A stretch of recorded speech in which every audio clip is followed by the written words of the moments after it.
Bonjour à tous, j'espère que vous allez bien. Dans cette vidéo, on va s'intéresser à comment on dérive et pour ça, j'ai remis l'ensemble des formules pour dériver une fonction. Alors, je vous propose de travailler sur une fonction qui se présente sous la forme d'une racine cubique de x carré plus 5x moins 6. Première chose que l'on va faire, c'est déterminer le domaine de définition. Alors, il n'y a pas de condition d'existence pour une racine cubique, et il n'y a pas de racine carrée, il n'y a pas de dénominateur, il n'y a pas de tangente, donc il n'y a pas de condition d'existence, et donc le domaine de définition, c'est l'ensemble des réels. Il faut également déterminer le domaine de dérivabilité. Une première façon de faire, c'est de calculer la dérivée de la fonction, et puis de déterminer le domaine de définition de la dérivée. Ça, c'est une façon de faire. Une deuxième façon de faire, c'est d'observer l'expression et de se demander s'il y a un exposant qui est compris entre 0 et 1 exclu. Or, vous le savez, si vous ne le savez pas plus, je vous le rappelle, une racine cubique peut s'exprimer comme un exposant 1 tiers, tout comme une racine carrée peut s'exprimer comme comme un exposant 1 demi. Et donc ici, dans l'expression de la fonction, se retrouve bien un exposant compris entre 0 et 1 exclu. On a un exposant 1 tiers. Dans ce cas-là, le domaine de définition n'est pas égal au domaine de dérivabilité. Qu'est-ce qu'il faut enlever du domaine de définition?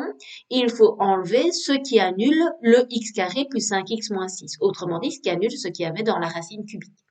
Ok, donc je dois chercher les racines de x carré plus 5x moins 6.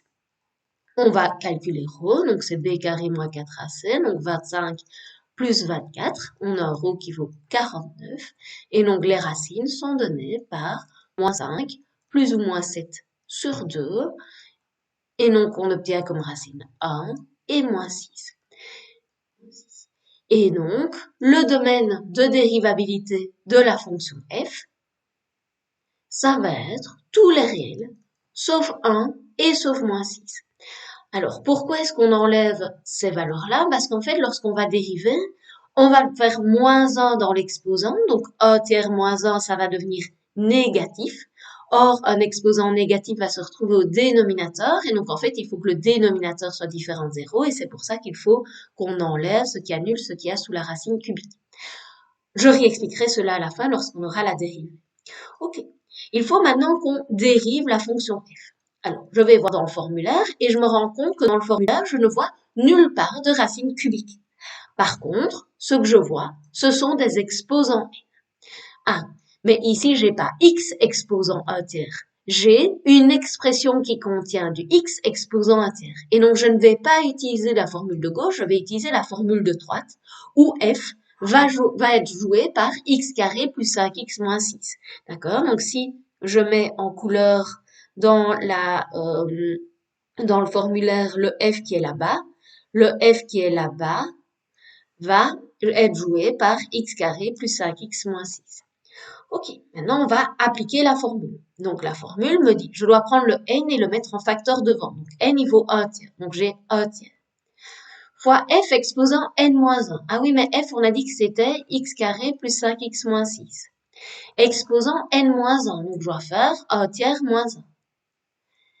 Et on ne s'arrête pas là, il faut multiplier par la dérivée de f. On a dit que la f c'était x carré plus 5x moins 6.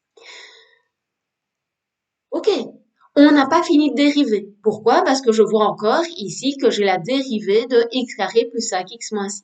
Donc on continue, donc on a 1 tiers, x carré plus 5x moins 6 exposant moins 2 tiers, d'accord? 1 tiers moins 1 c'est moins 2 tiers.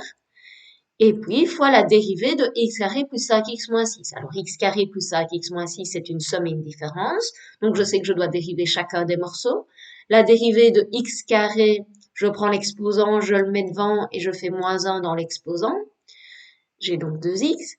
Plus 5x. Alors, 5x, c'est un produit. Oui, mais 5, c'est une constante. Et donc, je sais que quand j'ai une constante multiplicative, la constante sort de la dérivée.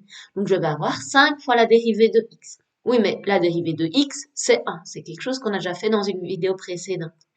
Et la dérivée d'une constante toute seule, ben ça, la dérivée d'une constante, ça vaut bien 0.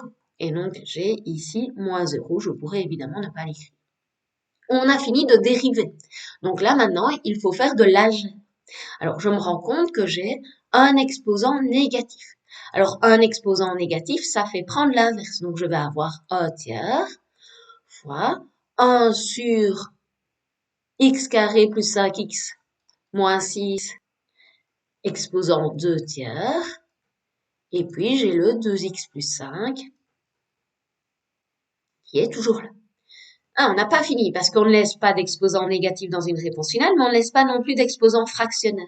On l'a dit tout à l'heure, un exposant fractionnaire, un exposant avec un tiers dedans, c'est une racine cubique.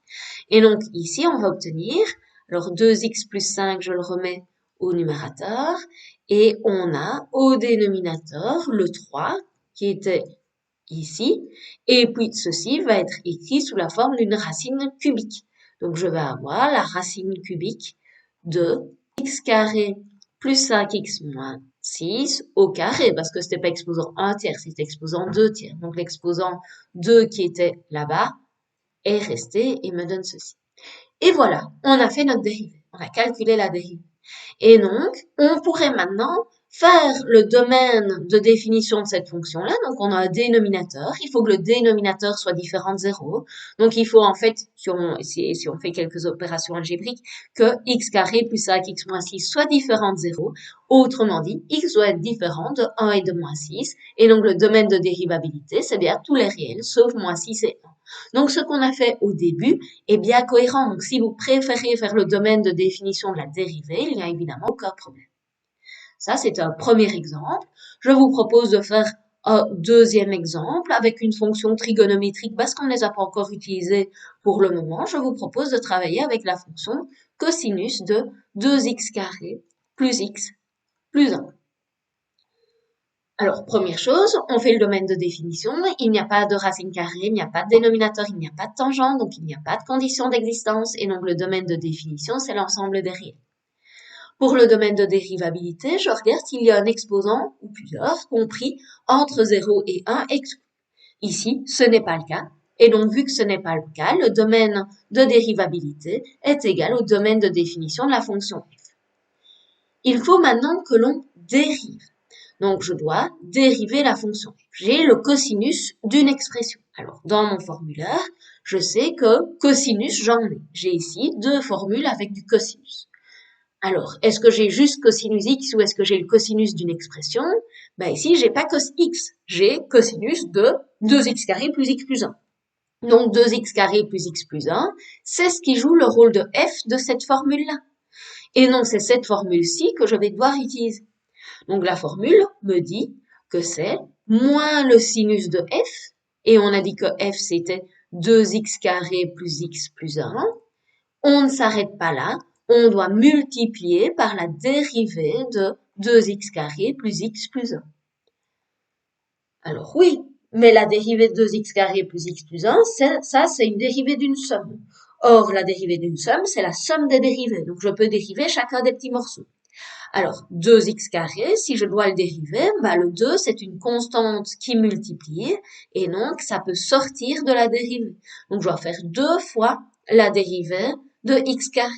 Et la dérivée de x carré, c'est 2x. On l'a déjà fait quelques fois maintenant, donc je vais avoir 2 fois 2x.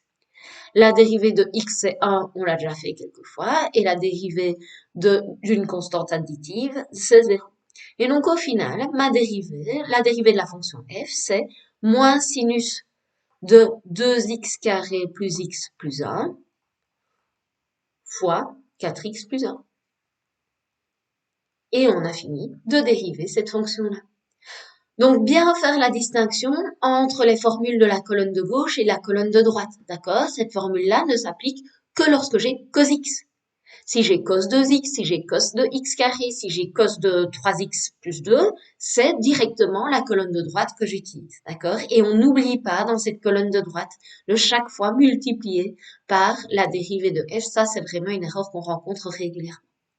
Voilà, j'espère que tout est clair pour vous. Je vous souhaite à tous une excellente journée.